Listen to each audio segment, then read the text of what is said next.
اسلام قبول کرنے سے کئی سال پہلے حضرت عمر بن خطاب رضی اللہ تعالیٰ عنہ ایک دفعہ تجارتی قافلے کے ساتھ مال لے کر مکہ سے شام گئے۔ قافلے میں قریش کے کئی اور بڑے سردار بھی شامل تھے۔ یہ قافلہ شام کے سب سے بڑے شہر دمشق گیا اور وہاں اپنا مال بیچ کر مکہ واپس روانہ ہوا۔ تھوڑا سا فاصلہ طے کرنے پر حضرت عمر کو یاد آیا کہ ان کی ایک رشتہ دار خاتون نے انہیں کچھ سونا دیا تھا کہ اسے بیچ کر اس کے لیے کچھ کپڑے وغیرہ لیتے آئے۔ انہوں نے اپنے قافلے کے ساتھیوں سے کہا کہ فلاں عورت کا کام کرنے واپس دمشق جا رہا ہوں، کوشش کروں گا کہ یہ کام کر کے جلدی واپس آ جاؤں۔ حضرت عمر دمشق واپس گئے تو بازار بند ہو چکے تھے۔ مجبوراً وہ ایک مسافر خانے میں ٹھہرے اور سو گئے۔ تھوڑی دیر کے بعد اللہ کا ایک بندہ مسافر خانے میں آیا۔ اس نے حضرت عمر کو جگایا اور اپنے ساتھ اپنے گھر لے آیا۔ یہ بات واضح نہیں تھی کہ وہ شخص حضرت عمر کو پہلے سے جانتا تھا یا ان کے والد خطاب سے ان کی واقفیت تھی۔ انہوں نے حضرت عمر کی بڑی خاطر و مدارت کی۔ کھانا کھا کر تو وہ سو گئے اور ان کا میزبان رات بھر عبادت کرتا رہا۔ صبح کو حضرت عمر بیدار ہوئے تو ان کے میزبان نے کہا کہ اکیلے بازار مت جانا، بازار میں لٹیرے اکثر مسافروں کو لوٹتے رہتے ہیں، میرے ساتھ چلنا۔ یہ کہہ کر وہ سو گیا کیونکہ رات بھر جاگ رہا تھا۔ حضرت عمر نے اسے جگانا مناسب نہیں سمجھا اور اکیلے ہی بازار چلے گئے۔ ابھی بازار کھلا بھی نہیں تھا، وہ بازار کھلنے کا انتظار کرنے لگے۔ کچھ دیر کے بعد ایک عیسائی پادری اپنے نوکروں کے ساتھ آیا اور حضرت عمر کی طرف اشارہ کر کے اپنے نوکروں کو حکم دیا کہ اس شخص کو پکڑ لو، یہ گرجے کا کام بہت اچھی طرح سے کر لے گا۔ اس زمانے میں حضرت عمر بڑے تنومند پہلوان تھے۔ پادری کے نوکروں نے اس کو پکڑ لیا اور ایک پرانے گرجے میں لے گئے۔ پادری نے اس کو ایک ہتھوڑا دیا اور اس کو گرجے کی ایک دیوار توڑنے پر لگا دیا۔ ایسا معلوم ہوتا تھا کہ وہ اس جگہ پر ایک نیا گرجا بنوانا چاہتا تھا۔ حضرت عمر دن بھر کام کرتے رہے۔ کہیں شام کو جا کر چھٹی ملی، وہ تھکے ہارے واپس مسافر خانے میں آ کر بیٹھ گئے۔ پہلے ہی دن والا نیک آدمی پھر آیا اور اس نے پوچھا کہ آپ کدھر چلے گئے تھے؟ حضرت عمر نے اسے سارا قصہ بتا دیا۔ وہ شخص آج بھی ان کو اپنے گھر لے گیا اور ان کی بڑی خاطر و مدارت کی اور انہیں تاکید کی کہ کل بازار جاتے وقت مجھے ساتھ لے جانا۔ اس کے بعد وہ عبادت میں مشغول ہو گیا اور حضرت عمر سو گئے۔ دوسرے دن حضرت عمر بیدار ہوئے تو اپنے نیک میزبان کو سوتے پایا۔ انہوں نے اب کی بار بھی اس کو جگانا مناسب نہیں سمجھا اور اکیلے ہی بازار چلے گئے۔ اتفاق سے پھر وہی پادری اپنے نوکروں کے ساتھ آیا اور حضرت عمر کو پکڑ کر ساتھ لے گیا۔ ان کو غصہ تو بہت آیا، لیکن کیا کرتے، غیر ملک میں وہ اکیلے تھے اور کوئی ہتھیار بھی پاس نہیں تھا۔ دوسری طرف پادری کے ساتھ 7-8 نوکر تھے اور وہ سب ہتھیار بند تھے۔ پہلے دن کی طرح ہی حضرت عمر ہتھوڑے کے ساتھ گرجے کی دیوار توڑتے رہے۔ جب دھوپ تیز ہوئی تو پادری اور اس کے نوکر انہیں کام میں مشغول دیکھ کر چلے گئے اور حضرت عمر دیوار کے سائے میں دم لینے کے لیے بیٹھ گئے۔ اتنے میں وہ پادری گھوڑے پر سوار چپکے سے آیا اور حضرت عمر کے سر پہ ضرب لگائی اور کہا کہ ہم سب گھر گئے تو تو نے کام ہی چھوڑ دیا۔ اب حضرت عمر کو صبر کی تاب نہ رہی۔ انہوں نے ادھر ادھر نظر دوڑائی، ہر طرف سناٹا تھا۔ انہوں نے پادری کو گھوڑے سے کھینچ کر نیچے کر لیا اور اس کے سر پر ہتھوڑے مارنا شروع کر دیے۔ وہ بہت چیخا چلایا لیکن اس کی مدد کے لیے کوئی نہیں پہنچا۔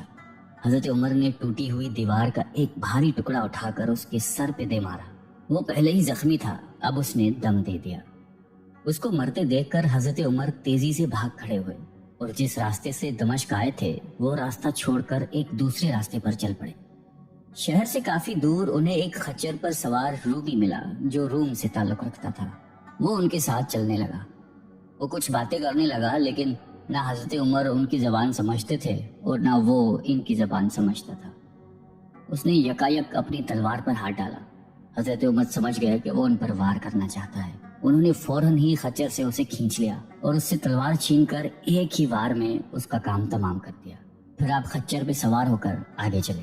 اس کے بعد کیا ہوا اس کا حال خود حضرت عمر نے اس طرح بیان کیا ہے کہ اس جگہ سے روانہ ہو کر میں ایک گرجے پہنچا۔ یہاں عیسائیوں کی ایک جماعت رہتی تھی۔ میں گرجے کے اندر داخل ہوا تو گرجے میں رہنے والے سب لوگ میرے ارد گرد جمع ہو گئے اور مجھ سے میرے حالات کے بارے میں پوچھنے لگے۔ پھر وہ اپنے پادری کے پاس مجھے لے گئے۔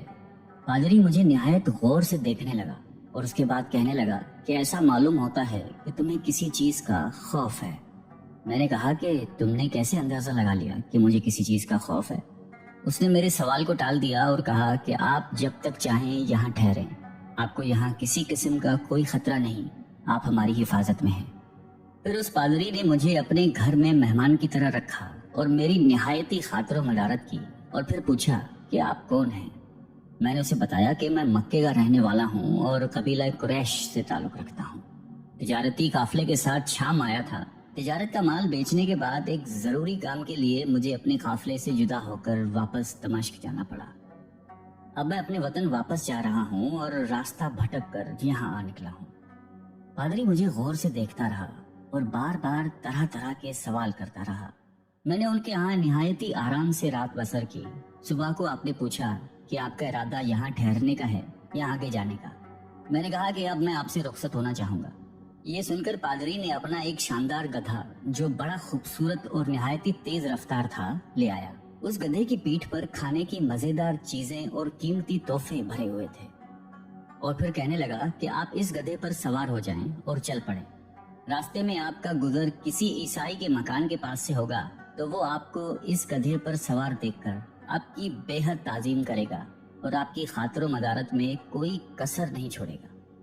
یہ کہہ کر پادری نے میرا ہاتھ پکڑا اور تنہائی میں لے کر کہنے لگا کہ اے عمر، آپ پر میرا حق واجب ہو گیا۔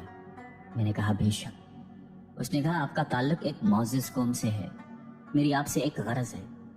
میں نے کہا کہ آپ بیان کر لیں، لیکن حیرت کی بات ہے کہ آپ جیسا بڑا آدمی مجھ جیسے پریشان حال مسافر سے کوئی غرض رکھتا۔ اس نے بڑے یقین بھرے لہجے میں کہا کہ سنیں، میں ایک ایسا آدمی ہوں جس سے اللہ نے آسمانی کتابوں کا علم عطا کیا ہے۔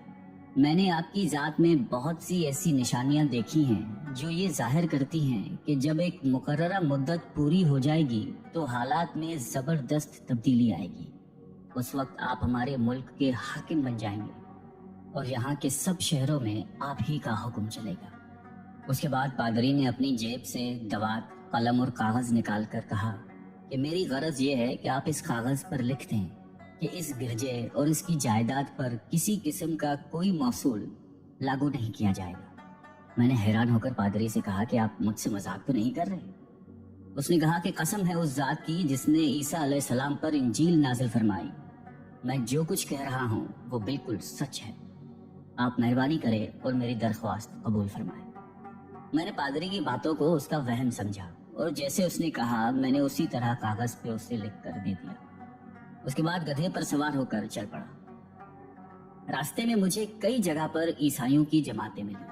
انہوں نے مجھے ایک پادری کے گدھے پر سوار دیکھ کر میری بڑی خاطر و مدارت کی۔ میں اس طرح جگہ جگہ عیسائیوں کا مہمان بنتا تبوک تک پہنچ گیا۔ اللہ کی شان، جس تجارتی قافلے کے ساتھ میں گیا تھا وہ کافی دیر میرا انتظار کرنے کے بعد اسی جگہ سے چل پڑا تھا جہاں میں نے اسے چھوڑا تھا، اور اب تبوک میں ایک کنویں کے قریب ڈیرا ڈالے ہوئے تھے۔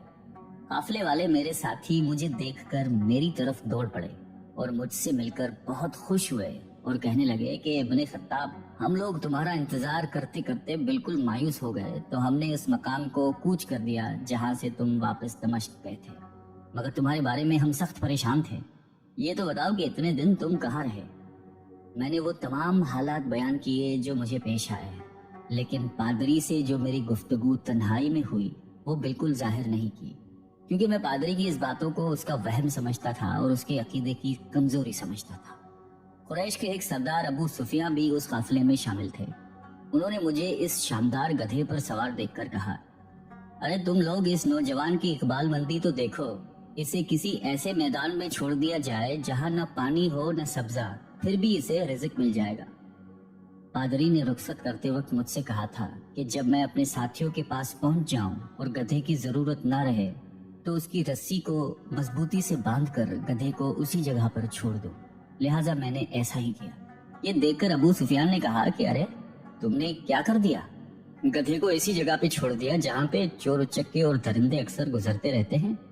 میں نے کہا اس کے مالک نے مجھے ایسا ہی کرنے کی ہدایت کی تھی، وہ اس کی عادتوں سے زیادہ واقف ہے۔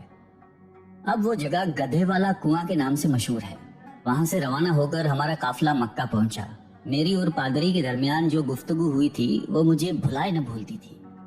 پہلے تو کئی دن تک میں نے اسے اپنے دل میں ہی رکھا، پھر مجھ سے ضبط نہیں ہوا اور یہ راز میں نے اپنے رشتہ دار خاتون کے سامنے ظاہر کیا جس نے مجھے سونا دیا تھا۔